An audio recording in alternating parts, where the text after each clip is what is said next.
ஓம் சாந்தி. K Surajbhai அவர்களின் தாரணை வகுப்பு நவம்பர் 27, 2024.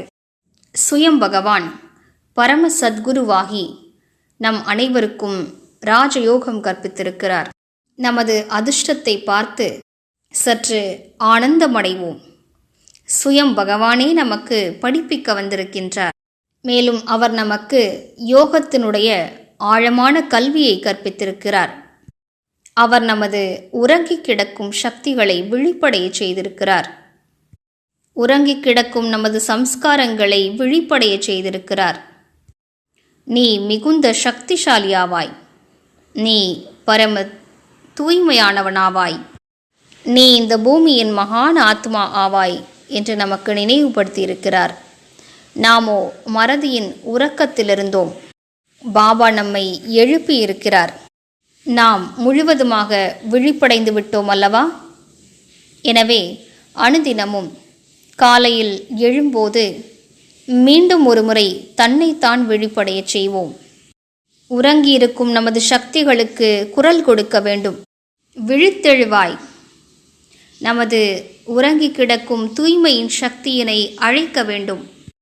இந்த மிக உயர்ந்த காரியத்தை அனுதினமும் அதிகாலையில் நாம் செய்ய வேண்டும். எனவே எழுந்த உடனேயே பாபாவுக்கு காலை வணக்கம் செலுத்தி பின்னர் தனக்குத்தான் பல சுயமரியாதைகளை நினைவுபடுத்திக் கொள்வோம். இந்த சுயமரியாதைகள் நமது உறங்கி கிடக்கும் உயிரோட்டத்தன்மையை விழிப்படைய செய்யக்கூடியவையாகும். இவையே நம்மை உயர்த்தக்கூடியவையாகும். பாபாவோ என்னை நினைவு செய்யுங்கள் என்று மட்டும்தான் கூறுகிறார். நாம் ஏன் சுயமரியாதை பயிற்சிகளை செய்ய வேண்டும் என்று நாம் யோசிக்கக்கூடாது. யோகத்தால் நமது விகர்மங்கள் விநாசமாகும் மற்றும் சுயமரியாதை பயிற்சிகளால் நாம் குணங்கள் சக்திகளால் நிறைந்த நிலையை அடைகிறோம். வெறும் தந்தையிடம் புத்தியோகத்தை செலுத்துவதால், நல்ல யோக பயிற்சி செய்வதால் நல்ல அனுபவங்கள் ஏற்படும். அதில் ஏதும் சந்தேகம் இல்லை. ஆனால் பலவிதமான அனுபவங்கள் கிடைக்காது. நமக்கோ பலவிதமான அனுபவங்கள் தேவைப்படுகின்றன. நமது தேவ சொரூபத்தை நினைவு செய்வோமானால் தெய்வீக தன்மையின் அனுபவம் ஏற்படும். மிகுந்த ஆனந்தம் கிடைக்கும். நமது சுகத்தின் நாட்கள் வந்து கொண்டிருக்கின்றன என்ற உணர்வு தோன்றும்.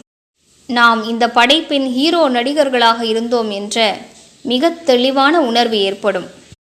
நமது பூஜைக்குரிய சொரூபத்தை நினைவு செய்வதனால் எந்த தேவி தேவதைகளை நாம் வணங்கினோமோ அவர்கள் நாமே ஆவோம் என்ற உணர்வு ஏற்படும். அந்த பூஜைக்குரிய சொரூபம் எத்தனை உயர்ந்தது! முகத்தில் எத்தனை தெய்வீகத்தன்மை, ஒளிமயமான முகம், எத்தனை அமைதி மற்றும் எத்தனை தூய்மை தன்மை நிலவுகிறது! இது நானே ஆவேன் என்ற உணர்வு ஏற்படும். அந்த ஆன்மீக போதை ஏறிக்கொண்டே செல்லும். இந்த விஷயத்தை தான் பக்தர்கள் சோஹம், ததத்துவம் என்றெல்லாம் பக்தி மார்க்கத்தில் நினைவு செய்கிறார்கள். ஆனால் அவர்கள் செய்த தவறு என்னவென்றால், நாம் தேவதைகள் என்பதற்கு மாறாக நானே கடவுள் என்று அவர்கள் நினைக்க தொடங்கிவிட்டார்கள். எனவே நாம் தன்னைத்தான் அனுதினமும் விழிப்படைய செய்வோம். நமது உயர்ந்த தன்மைகளை சுயத்திற்கே நினைவுபடுத்திக் கொள்வோம். நமது சக்திகளை தனக்குத்தான் நினைவுபடுத்திக் கொள்வோம். அதன் மூலம் நான் தான் சக்திசாலி, இந்த பிரச்சனைகள் சக்தி வாய்ந்தவை அல்ல என்ற உணர்வு ஏற்படும். நாமே பெரியவர்கள், இந்த விஷயங்கள் பிரச்சனைகள் எல்லாம் மிகச் சிறியவை என்ற உணர்வு ஏற்படும். எனவே இன்று முழு நாளும் தன்னைத்தான் விழிப்படைந்த நிலையில் வைப்போம். மறதியின் தூக்கத்தில் உறங்கிக் கொண்டே இருக்கக்கூடாது. மேலும் நினைவுபடுத்திக் கொள்வோம், எனது 84 பிறவிகளின் விளையாட்டு முடிவடைகிறது. சுயம் பகவான் என்னை வீட்டிற்கு அழைத்து செல்ல வந்திருக்கிறார். அனைத்தையும் விட்டுவிட்டு நான் வீட்டிற்கு திரும்பிச் செல்ல வேண்டும். எனவே பயிற்சி செய்வோம். இந்த உடலை விட்டுவிட்டு ஆத்மாவாகிய நான் எனது தாமத்தை நோக்கி பறந்து செல்கின்றேன். மெல்ல மெல்ல நான் பறந்து செல்கின்றேன். எனது தாமத்தை அடைந்து விட்டேன். இதுவே எனது வீடாகும். இங்கே எனக்கு முழுமையான நிம்மதி கிடைக்கப் பெறுகிறது. முழுமையான ஓய்வு கிடைக்கிறது. முழுமையான சுகமும் அமைதியும் இருக்கிறது.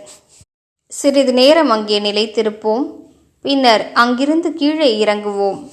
பின்னர் எனது உடலிற்கு வந்துவிட்டேன், புருவ மத்தியின் குடிலுக்கு வந்துவிட்டேன். இவ்வாறு போவது மற்றும் வருவதை பயிற்சி செய்து கொண்டே இருப்போம். ஓம் சாந்தி.